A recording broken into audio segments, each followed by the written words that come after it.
threat of a variety of social problems. While it's understood that schoolyard and cyberbullying behavior runs rampant throughout the school-age years, what isn't talked about is that more than 35% of adults are bullied in their workplace, by family members, and in their intimate relationships.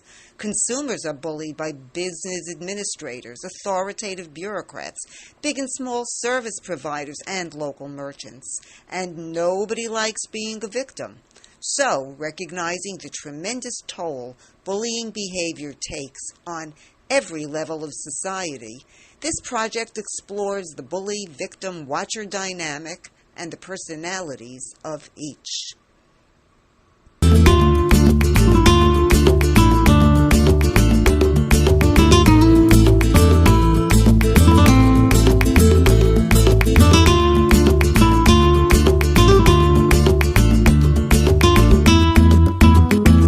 I bullied a friend on my phone once. I posted an embarrassing picture of my friend on Instagram.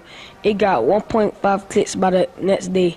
The picture showed my friend falling off his skateboard and getting hurt. The next day at school, he came right into my face and tried to hit me. When it all ended, I beat him up.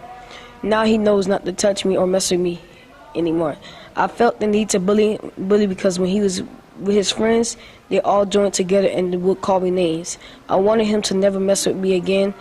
But what I learned from this experience is that bullies are unstoppable once you start fighting back.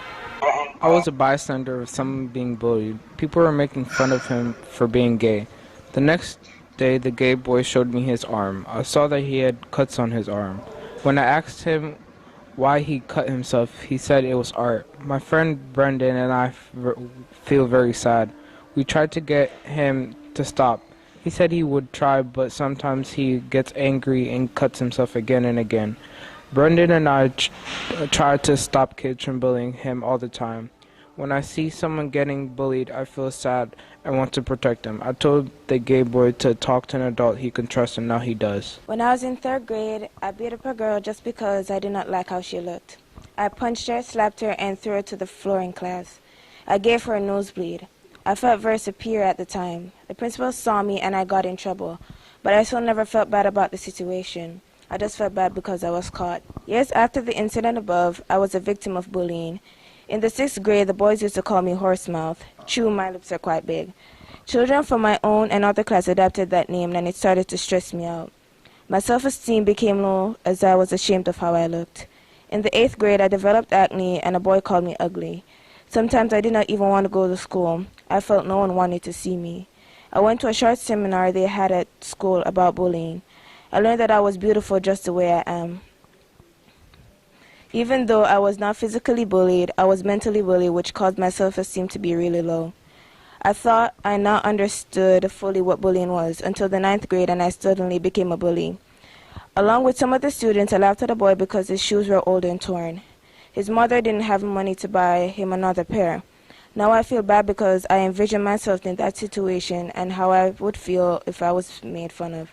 Having been both a victim and a bully, I realized neither side is better. I was being bullied by someone I thought was a friend. He disrespected me after I gave him my respect and kindness. I don't know why he insulted me, but this is what happened. I was tying knots and asked another friend to check what I did to see if it was right. And I was going to be part of an upcoming competition. And he said, "Shut the heck up." I felt like he punched me in the stomach. So under pressure, with all the emotion, I said I was not talking to you at the first place, instead of in the first place. Everybody except one person laughed at me, and I was made fun of. I felt like nobody respected me and that I suck.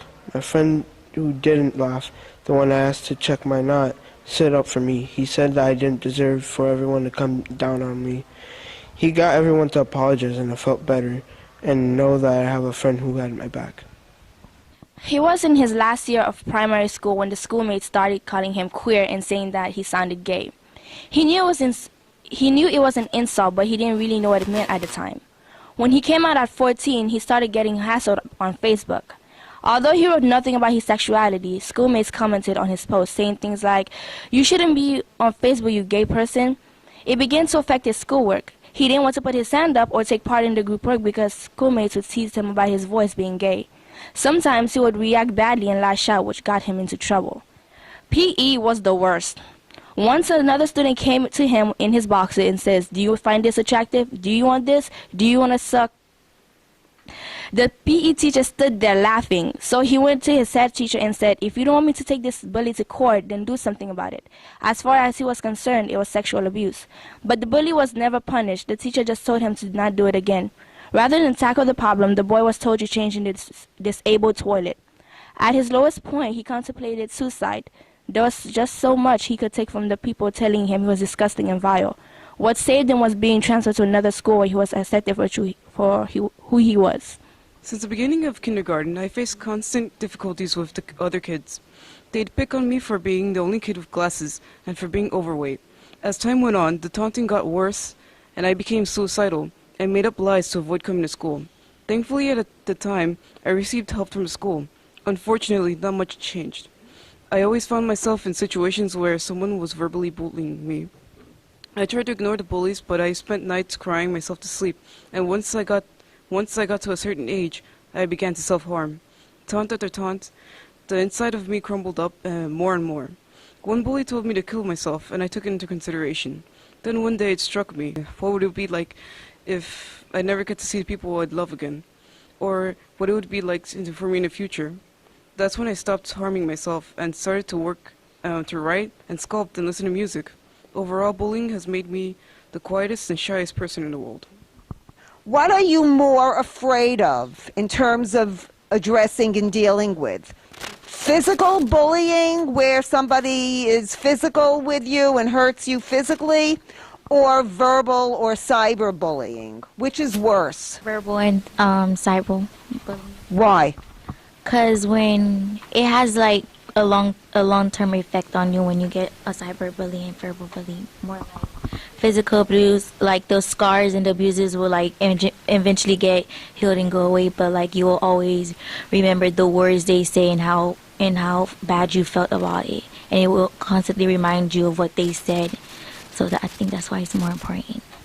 What if this school had a student court made up of students where if somebody was being bullied, they would go before a panel, and the panel would be a mixture of students? You might be able to eliminate a lot of bullying. And this way, it isn't one person standing up to a bully, it's the entire school. So if there was an organization like this, and you would like to belong, it's going to need a leader. Hillary, Alejandro, and myself and I, we are starting an organization, and we're going to do where we have people come out. We're going to make flyers, and we're going to have people come out and explain what happened to them and how they got bullied. It's just going to be a club where all of us, and we're just sitting down in a circle, and we're just talking about it and finding different ways to how we stop bullying, so we have less suicides, and people can be more open to talk about it. I could say. Well, I came up with the name. It's called ABC. Stands for Anti-Bullying Committee. It's a great name. You could actually talk to one of us if you want to personally. If it's really deep, if you don't want anyone to know, we can make an anonymous pic chat.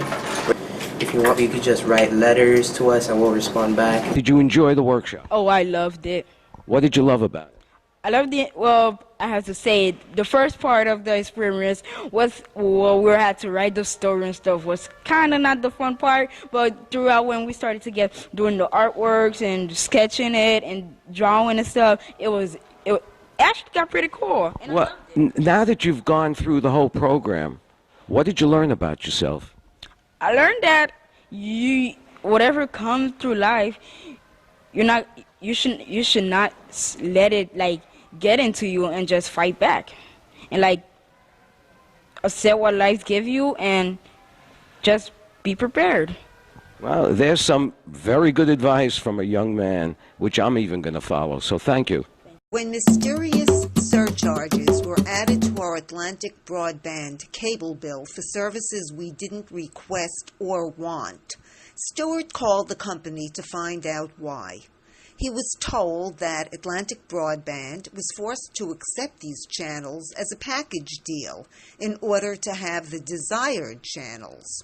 So, as a business, Atlantic Broadband passed their costs down to their subscribers. Stewart said he felt victimized and called Atlantic Broadband a bully. David J. Keefe, one of the original founders of this massive utility company, came by to talk about bullying. Everybody assumes bullies are in the schoolyard, and when you grow up and you go into the real world, you act like adults and you don't push people around and you try to be fair. So if you took the word bully and put in the word fairness, I'd like to just continue the conversation to show everybody how unfair the real world is once you're in a position of power. Do you agree with me? I do. Speaking about this personally, not anything to do with my company, but we are in an environment where we are really picked on by larger companies and forced to do things that are outside of our business plan. And that means fundamentally that gets down to spending more money on things that are not important or not used by the consumer, and yet we are forced to accept terms that would normally be unacceptable in business, certainly are unacceptable to pass along those costs to consumers, because we really, the choice is we lose a significant part of our business if we don't have the must-haves. And it feels like you're being, you feel helpless in that process. You do your best. You don't have any context to understand on a relative basis the deal that you've done being good or bad. But it is extremely frustrating if being bullied means that you're frustrated and you're pushed around and you're being treated unfairly. Then I would say that it happens in business more often than you would expect. Well, you know what I notice when it does happen in business, the guy, the king of the hill on the top, let's say is an angry person and didn't get what he wanted. He then takes his displaced anger and figures out a way to treat somebody else the way he felt he was treated, and it's like a chain. It goes on and on till it drips down to the poor retiree who's living on a fixed income and has to deal with the charges and stuff that you're not in a position to do anything about but pass on. And in the real world, there's a lot of bullying going on, where people that have the power, just bureaucrats working for a government agency who have the power to say no. And rather than trying to say, if I were in your position, I'd like somebody to help me, I'm in a position to say no, so it's no. What do you do with your anger? What do I do with my anger when people frustrate you like that, when all it means is for them to check a box and everything, and the world would be fine for you? Well, I don't go home and kick the dog, and or the dogs. They're actually always happy to see me, and my wife. It's an interesting question because you would, in being constantly bullied, you must have the strength of will or ego to try to find ways to not let it get to you. So I guess that my tactic is to try to manage the outcome. So when somebody is being egregious in their requests to me, my counter to them is to be egregious, even though I might not be dealing from a position of power, and to try as much as I can to talk my way through it. You try to dodge and weave past as many bullies as you can, and the ones that hit you, you have to just say ouch and go on with life, because there's nothing you could do about it.